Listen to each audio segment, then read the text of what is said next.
Assalamu alaikum everyone. I'm your host Ira Monir, head of CIT department at Government College of Technology, Lahore, and a PhD scholar in computer science.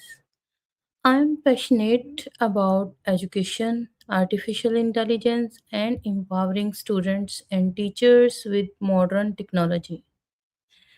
Through this discussion, my aim is to share practical knowledge, inspire lifelong learning, and explore ideas that help us grow personally and professionally.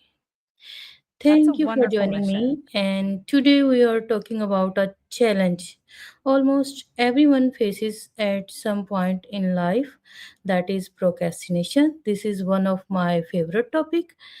Mm, have you ever delayed an important task until the last minute, even though you knew it would create stress? You are definitely not alone. To help us understand why we procrastinate our work and how we can overcome it, our co host Dr. Sara is with us. She is AI productivity and psychology expert. Let's begin today conversation. Welcome and thank you for being here, Dr. Sara.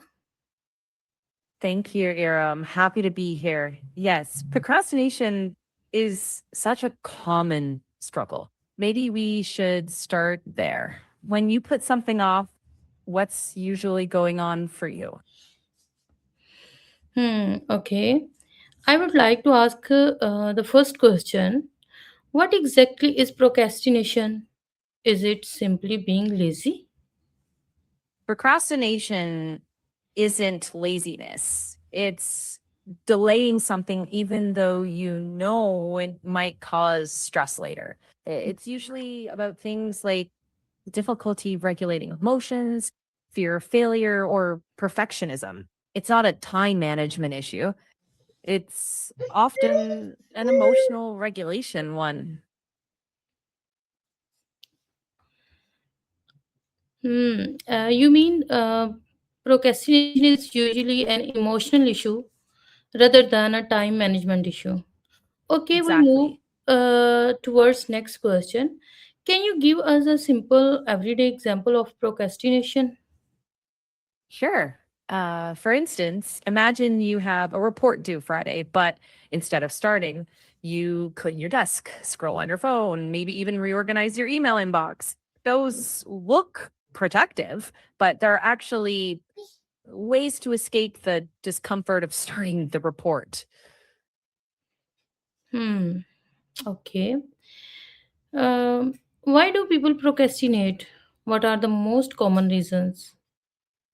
Common reasons include fear of failure, perfectionism, feeling overwhelmed, Hmm. low motivation, and difficulty managing uncomfortable emotions. So it's often coping that's fixed short term, but costly long term. Hmm. Sometimes people think I will do it later, but later after becomes tomorrow, next week, or even next month. Yeah, that slippery later can stretch indefinitely, which is partly why it feels so stressful. Because when later comes, it's and the task is still there, it piles onto new responsibilities. That's when stress spikes. Okay. How does procrastination affect our personal and professional lives? It can chip away at confidence, increase anxiety, Hmm. hurt performance, and strain relationships if others are waiting on your part. Over time, it can lower your sense of self trust. Like, Hmm. can I rely on myself to follow through? That's often the hidden cost. Okay. Over time, it can become a habit, and that prevents people from reaching their full potential. Exactly. When avoidance becomes a default, it steals time, focus, and opportunities. The good news, habits can change. We can explore some small, doable strategies next if you'd like. Yes, agree with you, Dr. Sara. My next question is that what are some practical ways to overcome procrastination? Start small. When a Mhm. task feels huge, break it into micro steps. Commit to just 5 minutes to start. Use boundaries with distractions, like I'll check messages after this block, and notice progress, not perfection. Over time, building consistent tiny wins reduces avoidance and rebuilds trust with yourself. Great. Okay, I have heard about the Pomodoro technique. Can you explain That's a how good it one. works? Sure. You set a timer for 25 minutes, Hmm. focus on one task, and then take a short 5-minute break. After 4 rounds, you take a longer break, like 15 to 20 minutes. It's simple, but it trains focus in short spurts instead of marathons that drain your energy. It it works well with tasks you tend to avoid. The trick is starting the timer Hmm. even when you don't feel like it. Okay. Many students and professionals use this technique because it improves focus and keep our brain fresh and prevents burnout. Exactly.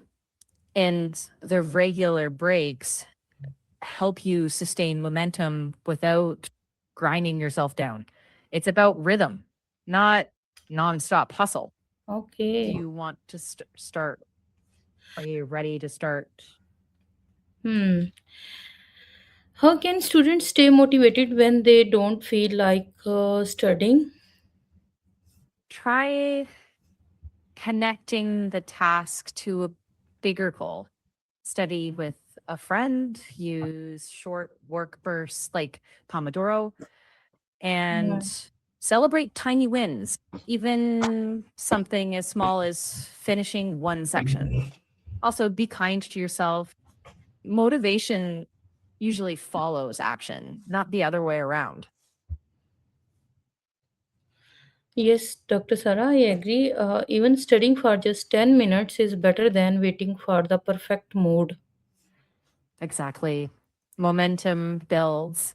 Perfect moods rarely arrive on schedule. Starting is what matters. Just 10 minutes can quietly turn into more. Okay, good tips for students and professionals. My next question is that can technology help us overcome procrastination or does it make it worse? Both.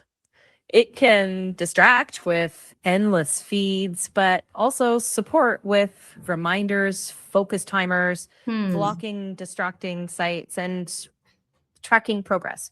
The difference is how intentionally you use it.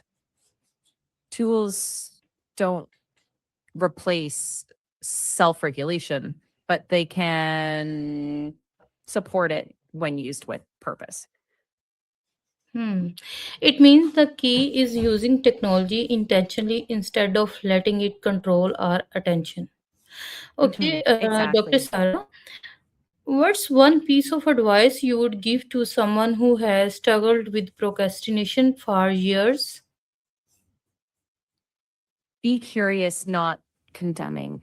When you notice avoidance, pause and ask, what's making this feel hard right now? That simple question opens space for change instead of guilt. And if needed, talking with a coach, mentor, or a counselor can really help.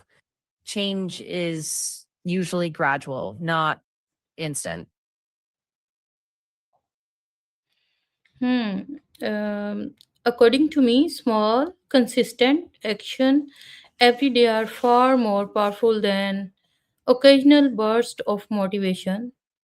Progress is always better than perfection. That's a Okay, great Dr. insight. Sarah, thank you so much for sharing these practical and inspiring insights. Today's discussion reminds us the procrastination is something many people experiences, but it's not permanent. By taking small steps, managing our time wisely, reducing distraction, and staying consistent, we can build better habits and achieve our goals. To everyone listening, remember the best time is to start now. Even a small action today can make a big difference tomorrow. Thank you for joining us. We hope this conversation help you become more productive and confident in your daily life. Until the next time, stay focused, keep learning and take care. Allah Hafiz. Thank you, Aram. Allah Hafiz.